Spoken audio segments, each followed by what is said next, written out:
தமிழகத்தில் ஜல்லிக்கட்டு போராட்டத்தின் போது ஏற்பட்ட கலவரத்திற்கு தமிழக அரசு முழு பொறுப்பேற்க வேண்டும் என மார்க்சிஸ்ட் கம்யூனிஸ்ட் கட்சி மாநில செயலாளர் ஜி ராமகிருஷ்ணன் தெரிவித்துள்ளார்.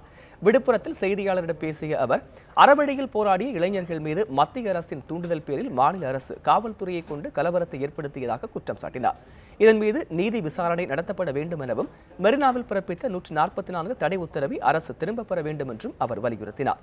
உயிரிழந்த அனைத்து விவசாயிகளின் குடும்பத்தினருக்கும் நிவாரணம் வழங்க வேண்டும் என்றும், நீட் தேர்வை ரத்து செய்வது குறித்து சட்டமன்ற கூட்டத்தொடரில் தீர்மானம் கொண்டு வர வேண்டும் என்றும் அவர் கேட்டுக் கொண்டார். எல்லா தலைவர்களும் ஒரு கர்ஜித்த வரலாற்று சிறப்புமிக்க போராட்ட களமாக இருந்திருக்கு. அண்ணல் காந்திஜி, திலக், ஜீவானந்தம், பாரதியார், சுப்பிரமணிய சிவா, பி ராமமூர்த்தி போன்ற எல்லா தலைவர்களும் ஒரு கர்ஜித்த மண் அது மெரினா கடற்கரை. அத்தகைய மகத்தான அந்த மெரினா கடற்கரையில் தான் 6 நாள் 7 நாள் தொடர்ந்து லட்சக்கணக்கான மாணவர்கள் போராட்டம் நடத்தினாங்க. அங்கே இருந்தால் அமைதியாக நடந்தது.